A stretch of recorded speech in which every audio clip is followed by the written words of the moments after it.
I was knee-deep under the main stage, zip-tying a busted power strip to a rigged beam and wondering when the hell I last ate. The floor smelled like warm plastic and duct tape. My shirt stuck to my back. I'd been sweating since sunrise, and the rest of the crew bailed after catering, forgot the sandwiches. Even Dave ditched, the guy who once fell off a 10-foot ladder hanging vinyl signage and still came back the next morning with his arm in a cast. The fall benefit gala was 7 hours out.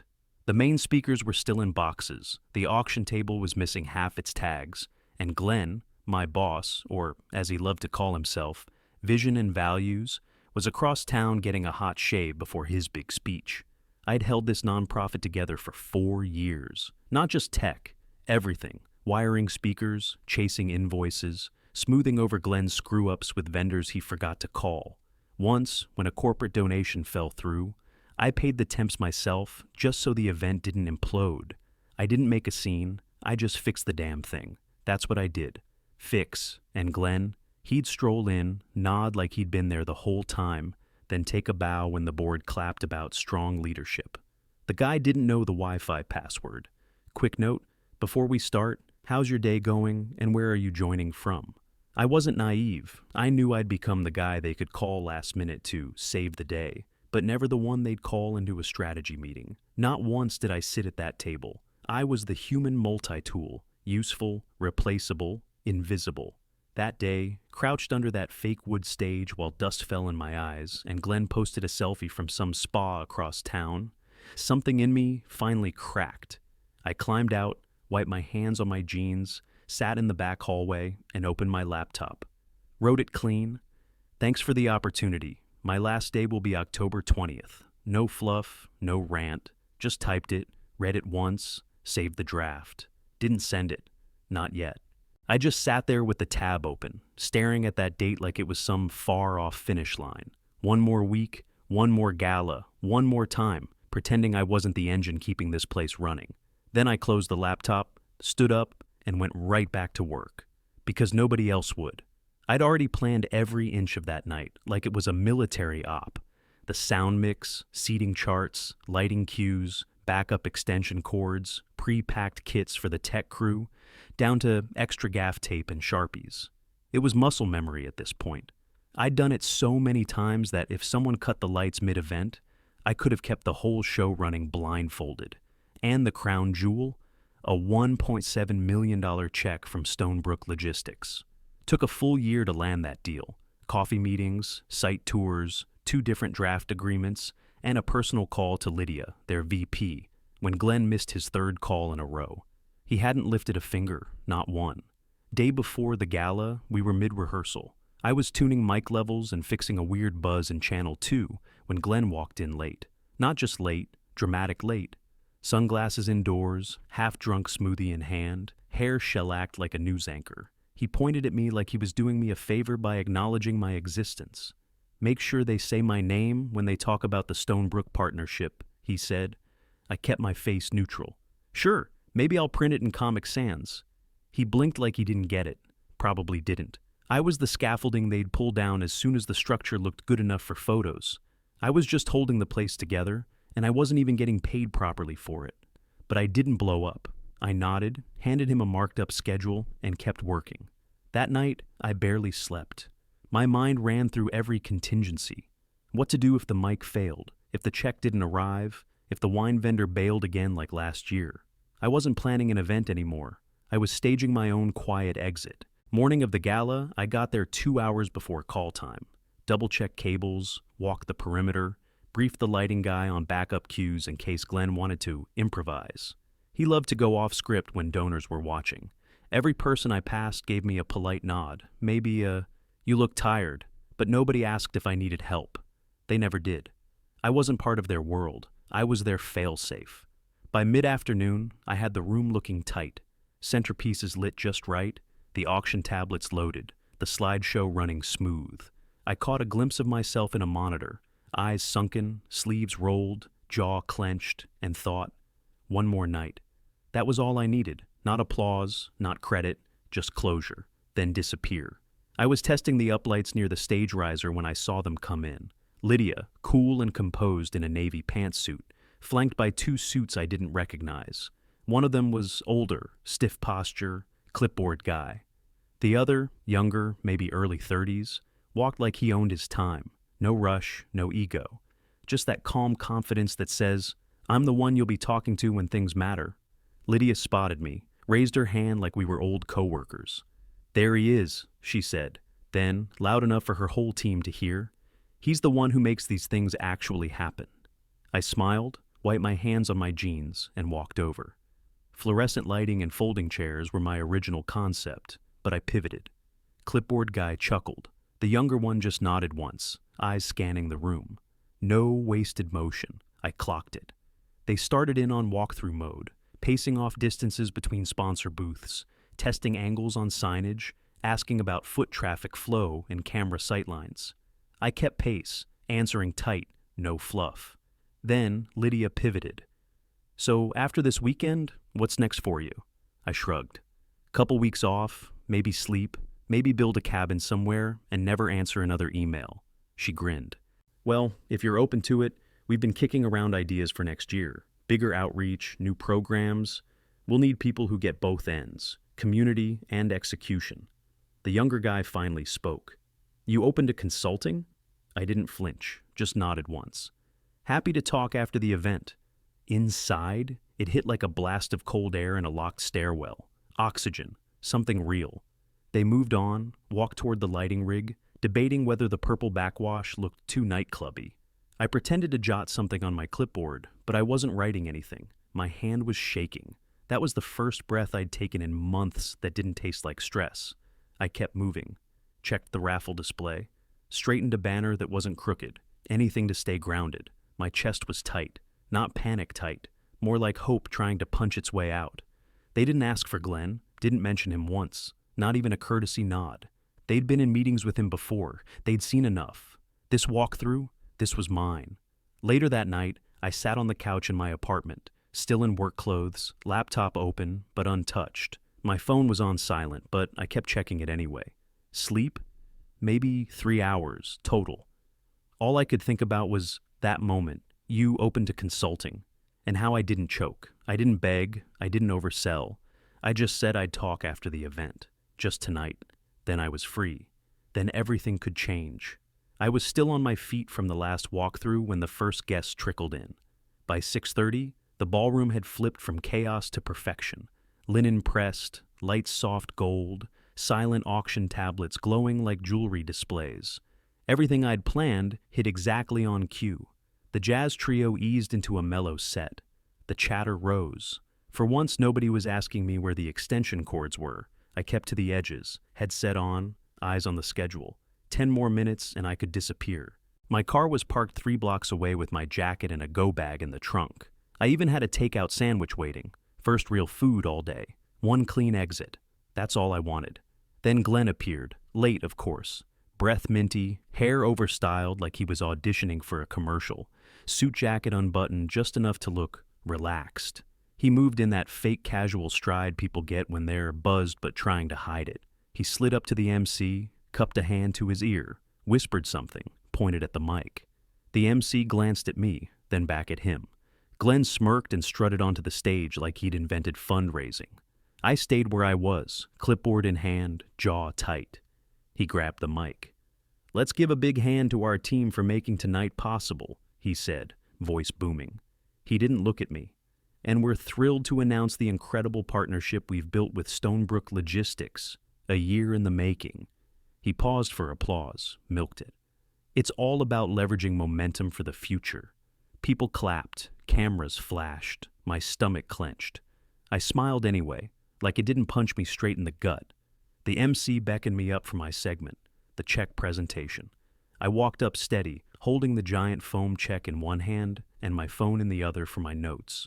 The lights were hot on my face, the crowd a blur of sequins and dark suits. Then the buzz. I glanced down. 3 words. You're fired. For a split second, everything went still. Music, air, even my pulse. My thumb hovered over the screen, my whole career boiled down to a text message with a smiley face. I looked at the crowd, looked at Glenn. He was smirking at someone off stage, not even watching me. I raised the phone to the mic, set it calm, no theatrics. I just got a text. It says, "You're fired." I paused, with a smiley face. The room froze, chairs creaked, someone dropped a fork. One man's voice cut through. "Who the hell just fired him?" It was James, Stonebrook's CEO. His voice carried like a slap. Heads turned toward him. I didn't flinch. I stepped off stage, handed the giant check to Lydia like it was just another prop, and walked back down the steps. My face was stone. My heart was a drumline. Glenn stayed frozen at the mic, hand half raised, like maybe he'd say something but couldn't find the words. Cameras were still clicking, donors whispering. Lydia stared at me, jaw tight, then turned to glare at Glenn. I sat at an empty table near the back, phone still in my hand. The buzz from the text still pulsing against my palm like a heartbeat. The jazz trio had stopped mid-song. Even the bartenders were staring. James pushed his chair back, slow and deliberate, and stood. He scanned the stage, then the crowd. No one spoke. I leaned back, crossed my arms, and waited. Not for permission, for the fallout. Nobody moved. The ballroom sat in thick, stunned silence, like the air got vacuumed out of the place. Photographers lowered their cameras. One woman near the front covered her mouth like she'd just watched someone get hit by a bus. Glenn finally stepped forward, all tight smile and fake laugh. "He's just messing around," he said, waving at the crowd. "Little behind-the-scenes banter, that's all." No one laughed, not one polite chuckle. People just stared, confused, embarrassed, and pissed. James didn't sit down. He stayed standing, steady voice, calm but cold. "If that message was real," he said, "then the board should meet immediately." He turned, nodded once to Lydia, and walked straight out of the ballroom. Half the front row turned to watch him leave. I stayed seated. Glenn was still up there, blinking, stuck in the lights like a deer. The MC didn't know what to do, just awkwardly cleared his throat and tried to move on. "Well, let's, keep things rolling." But it didn't roll. It limped. The rest of the night fizzled. Tables emptied early. Auction paddles stayed down. Even the bartender stopped smiling. I left before dessert. By noon the next day, I got the text from Lydia. "We're pulling out. James is livid. This is going to get messy." 2 other sponsors followed within hours. Small orgs, but vocal ones. One posted a tweet that basically read, "We don't fund chaos." And just like that, the thread started to unravel. Then the calls started. Board members, one after another. First it was Beverly. Soft voice, like I was a hurt child. "Hey, we just wanted to get your side of what happened last night." I didn't yell. I didn't even sigh. I opened a folder on my desktop labeled Receipts. I sent over the expense reports Glenn ignored, the unpaid reimbursements I covered out of pocket, emails where I negotiated venue contracts while he was off giving keynote speeches about leadership through vision, memos. I wrote that he slapped his name on, a Google Doc proposal that still had my metadata and the file info. He'd copied it word for a board packet. And the cherry on top, a screenshot of a text he sent someone last month, calling me just the tech guy who gets weird about credit. I sent it all. No commentary, just links, attachments, timestamps. Let the evidence do the talking. By evening, 3 different board members had followed up. "We had no idea. He told us you were support staff. This changes a lot." One of them even asked, "Would you be willing to speak directly to the board?" I said, "No thanks. You saw what you wanted to see for 4 years. I'm not doing your cleanup." They didn't push. Meanwhile, social media caught wind. Someone in the room had filmed my mic moment. No dramatic angles, just a clean clip of me reading the text and handing off the check. It started circulating on non-profit LinkedIn like wildfire. The caption, "He built the whole night, then got fired on stage." I didn't post, I didn't share. I just kept quiet and watched Glenn try to dig himself out, first with silence, then with spin. But the truth was already out, and I wasn't answering his calls. By Wednesday, it was like I'd never worked there. My name vanished from the nonprofit's website, gone from the staff page, the bios, even the contact form footer I built myself. Blog posts I wrote, deleted. Photos from the gala, replaced with older shots, like Glenn shaking hands with a city councilman 3 years back. I wasn't surprised, but I still refreshed the page 3 times, just to be sure. That night, I got an envelope shoved into my mailbox with no postage, no return address. Inside was a single piece of paper with a logo I didn't recognize and some boilerplate garbage in bold. Cease and desist, breach of non-disparagement. Apparently reading "you're fired" into a mic counted as a legal violation now. I laughed, out loud. I didn't even read the rest, just dropped it on the counter next to my coffee filters and walked away. The next day it hit the media. Not major news, not yet, but a few nonprofit blogs picked it up, and one mid-tier outlet ran a piece titled "Charity Staffer Fired on Stage, Scandal or Statement." And then came the leak. Glenn, in full panic mode, had sent a mass email to the board and a few corporate partners. He blamed technical confusion, said I'd overstepped my role, and claimed I'd been mentally unwell for months. Somebody forwarded it to me with the subject line, "You're gonna want this." I didn't reply. I didn't have to. That email got out. Fast. Suddenly, the polite silence cracked. Sponsors stopped sugarcoating. A mid-level rep from a youth sports foundation emailed me directly. "Is it true you ran the entire gala solo?" Another donor posted publicly, "We don't support leaders who scapegoat their staff." And then the nail, an HR whistleblower, someone I'd barely spoken to beyond hallway nods, sent me a PDF. No intro, no name, just the file, 3 internal memos. One was dated 3 weeks before the gala.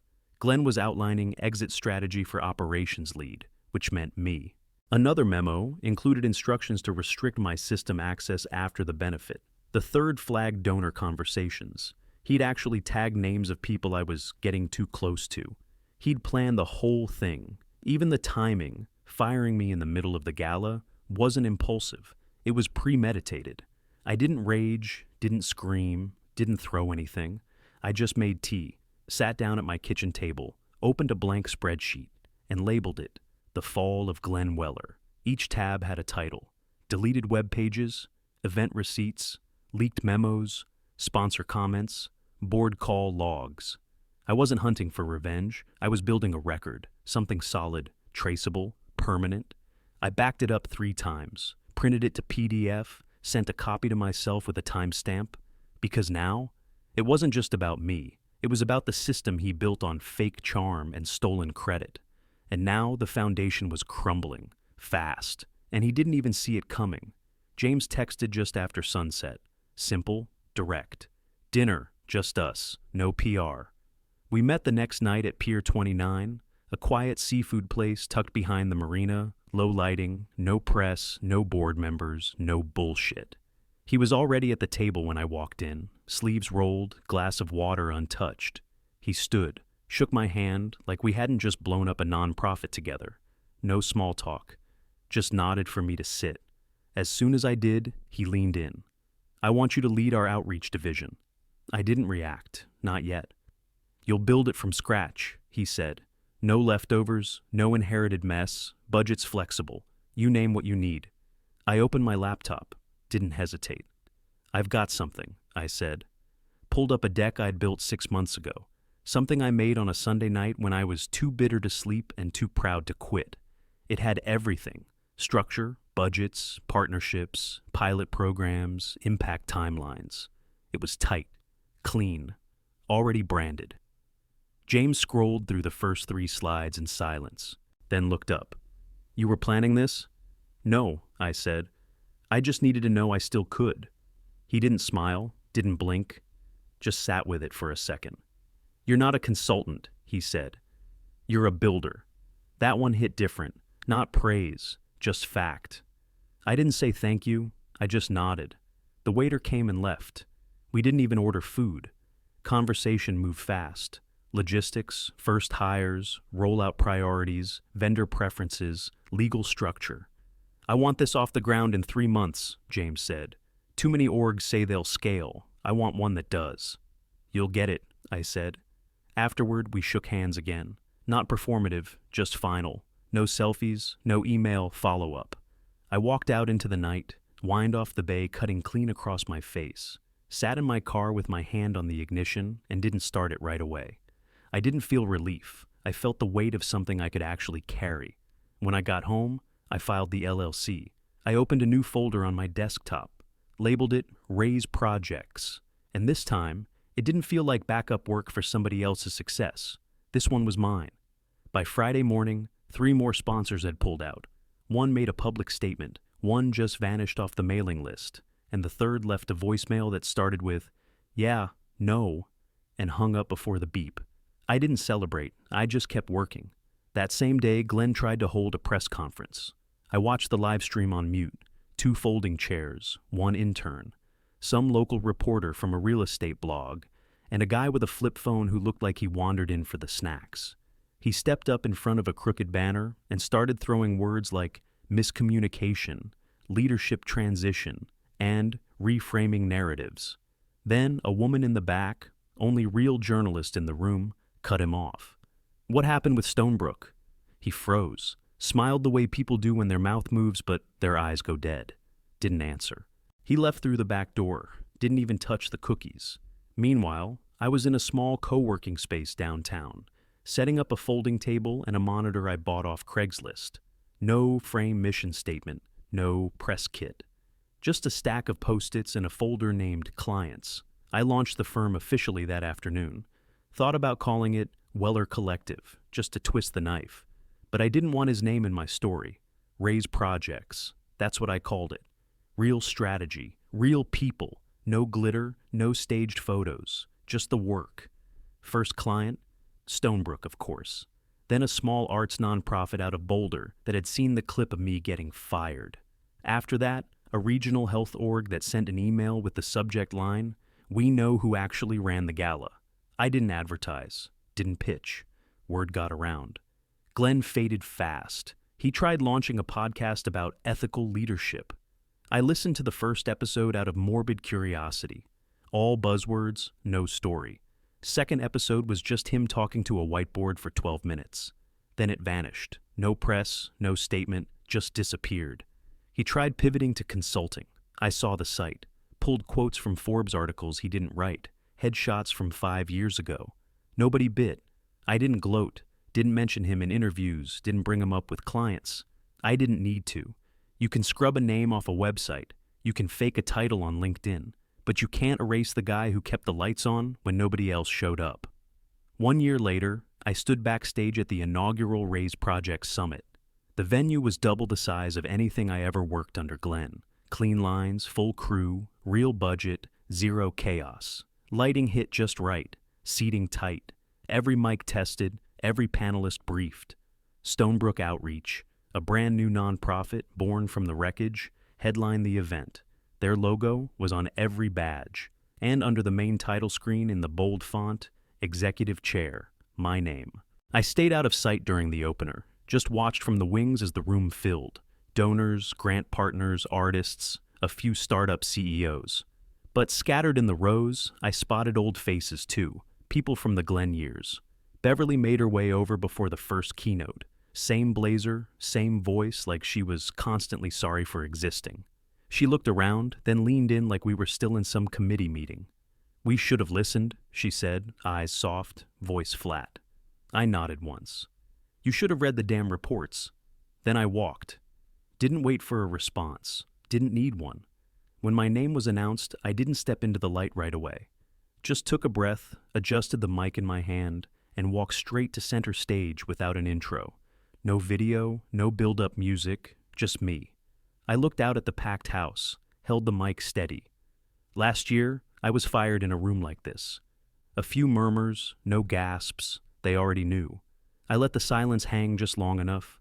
Tonight, we're funding 10 new programs, across 3 cities, with full operational support, not just startup grants. The applause started slow. Then it grew, solid, not dramatic. No ovation, just respect. I kept going. We're not here to pitch ideas and chase validation. We're here to build, to partner with people who actually show up. That's what Raise is. That's what this is. I stepped back from the mic. The house lights dimmed. The first speaker came up. I moved off stage without looking back. Out in the hallway, I saw our new interns taking notes, triple-checking the next segment. Focused, sharp, better already. And I knew I didn't just walk away from the old job.